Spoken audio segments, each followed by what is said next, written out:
Salut tout le monde, on se retrouve aujourd'hui pour une nouvelle vidéo apocalyptique pour parler de The Book of Ivy de Amy Engel paru chez Lumen. C'est une dystopie mais qui se passe en fait, qui se déroule dans un monde post-apocalyptique. C'est pour ça que je l'ai mis dans cette sélection et je pense vraiment qu'il peut convenir dans le sens où il y a encore dans ce livre des aspects en rapport avec ce côté apocalyptique, avec le manque de ressources et compagnie. Donc voilà, si vous hésitiez à le mettre dans cette catégorie, je pense sincèrement que ça peut convenir totalement. En plus, c'est la première phrase, c'est voilà 50 ans qu'une guerre nucléaire a décimé la population mondiale. J'ai envie de dire, c'est un petit peu ça. Donc cette histoire, qu'est-ce que c'est? En fait, Ivy Westfall doit épouser Bishop Latimer. En fait, Ivy, son grand-père, est le fondateur de cette communauté, on va dire un petit peu. Après cette guerre nucléaire, il a fallu un petit peu reconstruire avec les survivants, ce genre de choses. Et en fait le grand-père de Bishop, lui est devenu président et il y a un petit peu eu, on va dire, un conflit entre le grand-père Latimer et le grand-père Westfall, puisque c'est lui le fondateur mais finalement il n'a pas eu son mot à dire vraiment. Et après le Latimer a plus ou moins construit sa propre idéologie, son système hiérarchique et compagnie. Et en fait, un des aspects de ce système, c'est les mariages arrangés. Et Ivy se voit épouser Bishop. Il y a un petit peu cette idée de vouloir unir ces deux familles qui ont pu être, pas ennemies, mais qui ne s'entendent plus finalement très bien, pour en fait montrer à tout le monde que tout va bien, qu'il y a une volonté de paix, etc. Mais le père d'Ivy et sa sœur, parce que sa mère est décédée, ne le voient pas de cet œil-là et ils veulent récupérer ce qui pensent leur appartenir de droit, donc un petit peu le pouvoir.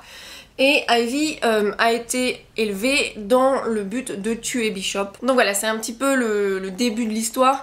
Donc après évidemment il y a Bishop et Ivy qui vont devoir cohabiter ensemble, parce que quand ils se marient évidemment après ils vont vivre ensemble.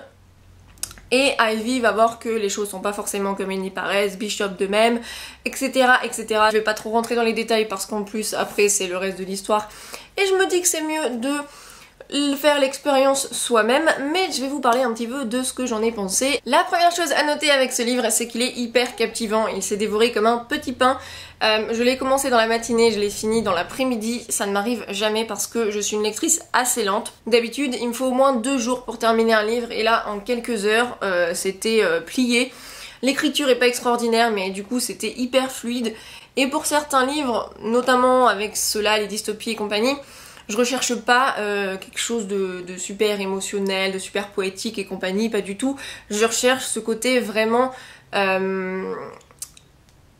qui me tient en haleine, et l'écriture qui fait qu'on tourne les pages comme ça et qu'on peut pas s'arrêter. Et avec celui-ci, j'ai vraiment trouvé ça. Donc pour moi, c'était déjà un très bon point. Ensuite, les personnages sont assez attachants. Hello Bishop. Je comprends maintenant pourquoi toutes les filles ont eu un petit peu un coup de cœur pour ce garçon. Je dirais que c'est pas autant que pour Evan Matthews dans Ma raison de vivre, mais c'est vrai que j'ai été vraiment séduite par ce garçon avec un comportement assez mature, avec vraiment ses idées hyper personnelles qui ne se laissent pas forcément influencer par d'autres, qui écoutent son cœur et sa raison. Enfin franchement Bishop, c'était vraiment une belle découverte, je m'y attendais pas du tout. Pour le coup je me demandais depuis le début, parce que ce livre a reçu vraiment de très très bonnes critiques. Je me disais mais attends Bishop, je comprends pas, qu'est-ce qu'il a ce mec, pourquoi tout le monde. Et je dois dire que effectivement j'ai craqué moi aussi. Et voilà, j'ai beaucoup aimé aussi le personnage de Ivy. Je trouve que c'est vraiment le genre d'héroïne que j'aime bien. C'est pas forcément celle que je préfère, mais voilà, elle essaye petit à petit de se détacher de ce qu'elle a pu connaître. Et voilà, elle est quand même assez mature pour prendre des décisions importantes. Et voilà, moi j'ai vraiment beaucoup aimé les personnages.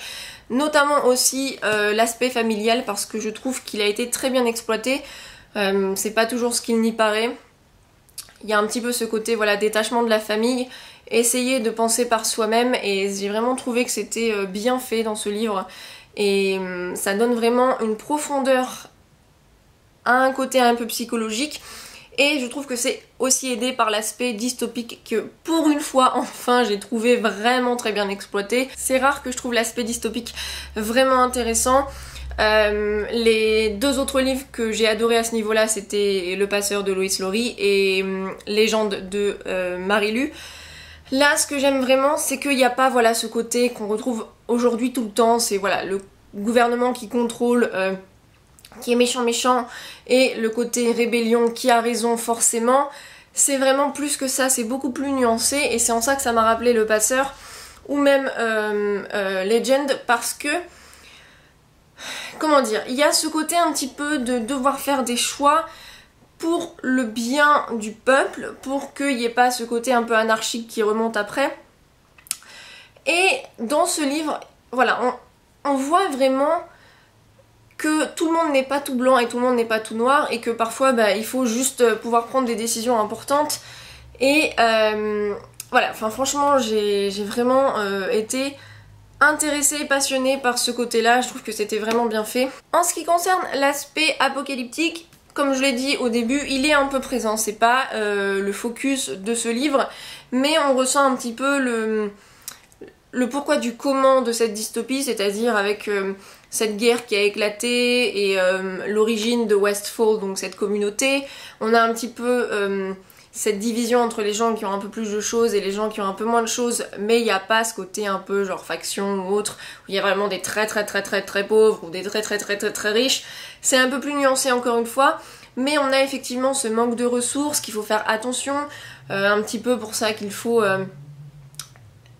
contrôler les mariages, les naissances et compagnie pour pouvoir relancer une certaine croissance. Et j'ai vraiment apprécié cet aspect-là, même si effectivement on aurait peut-être pu avoir un aspect apocalyptique légèrement plus développé, mais j'ai trouvé quand même qu'il était présent et bien fait, notamment je pense avec ce qui entoure en fait la communauté, parce qu'il y a des...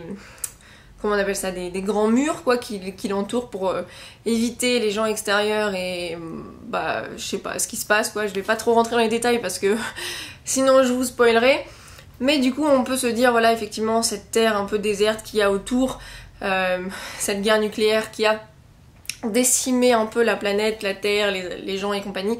Donc voilà, pareil, j'ai trouvé que c'était assez bien exploité. C'est le point d'ancrage de ce livre, mais c'est pas le focus de l'histoire en elle-même. D'ailleurs, je dirais que finalement, l'aspect dystopique est vraiment présent, mais il y a aussi un côté romance qui peut-être pourrait ennuyer, parce que c'est vrai qu'on se dit toujours dans les dystopies, il y a toujours besoin qu'il y ait une romance qui vienne se mettre, mais c'est un petit peu finalement le sujet du livre avec ces mariages arrangés et un petit peu ce déchirement entre les familles, celle du fondateur et celle du président. Et là pour le coup j'ai trouvé que c'était vraiment bien fait encore une fois. Donc voilà, pour le coup la romance j'ai pas trouvé qu'elle tombait du ciel, et en plus de ça elle met beaucoup de temps à se mettre en place, et j'ai apprécié le fait que ce soit pas du insta-love et compagnie. C'était encore une fois bien exploité à mon goût. Beaucoup ont trouvé que le livre était assez prévisible. Je dois dire que certaines choses étaient en effet un petit peu, on va dire, c'était couru d'avance, mais il y a certaines choses qui m'ont quand même assez surprise, et notamment tout ce qui est en fait ces niveaux familial et compagnie. Moi j'ai pas vu venir certaines choses, et j'ai trouvé que, encore une fois, par rapport à ce que je vous disais tout à l'heure, ça donnait vraiment un aspect idéologique et un aspect psychologique assez, je dirais pas non plus hyper profond, genre comme dans certains autres livres, mais j'ai trouvé que pour un livre YA, en plus une dystopie qu'on trouve beaucoup maintenant sur le marché, j'ai trouvé que c'était très bien fait. Et voilà, j'ai été plutôt convaincue par tout ça. J'ai pas eu le sentiment de tout savoir ce qui allait se passer, et j'ai vraiment été tenue en haleine encore une fois. Il y a effectivement quelques petites choses qui m'ont déplu, ou pas, enfin pas vraiment déplu, mais pourquoi c'est pas un coup de cœur. Première chose, c'est que certes le livre est hyper captivant, mais quand on regarde vraiment, il se passe pas grand chose dans ce livre en fait. C'est un premier tome, voilà, plus basé sur le côté un peu psychologique et compagnie, plus que sur des choses qui se passent vraiment. Et du coup c'est vrai que je me dis, comme c'est que 2 tomes, je sais pas trop ce qui va se passer dans le deuxième, mais voilà, j'en attends peut-être un tout petit peu plus à ce niveau là, parce que la fin est un peu compacte avec pas mal de choses qui se passent, et le reste c'est plutôt genre il mène sa petite vie et machin et trucs. Et certes c'était hyper intéressant à lire et j'ai pas eu envie de le poser, mais j'en attends un tout petit peu plus pour le deuxième tome. Et d'ailleurs en ce qui concerne la fin, j'ai trouvé qu'elle était un petit peu bancale parce que Ivy fait un choix que je peux comprendre, mais finalement elle le fait dans un but précis. Et le truc c'est que vu ce qui se passe, eh bien c'est un peu stupide parce que du coup ce qu'elle voulait éviter pourrait arriver encore.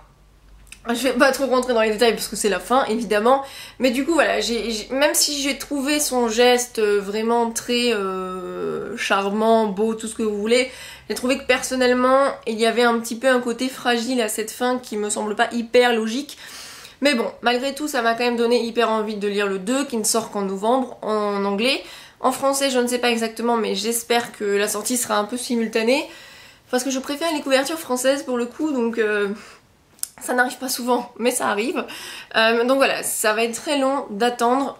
C'est vraiment un livre qui a été une belle découverte pour moi. Pas un coup de cœur comme tout le monde, mais largement du 4, voire 4,5 sur 5 parce que c'était vraiment une bonne dystopie. Donc voilà, je vous le recommande sincèrement très chaudement parce que je pense qu'il pourrait plaire aux adeptes du genre et je pense qu'il pourrait plaire également à ceux qui en ont marre parce que j'ai trouvé que celui-ci, cette dystopie-là, était vraiment meilleure et différente que celle qu'on voit actuellement. Donc pour ce livre, malheureusement je ne peux pas faire un concours comme les précédents parce que je n'en ai pas d'exemplaires à vous offrir, mais je voulais quand même marquer le coup. Alors j'ai un petit quelque chose, c'est pas grand chose, mais j'espère quand même que ça vous fera plaisir.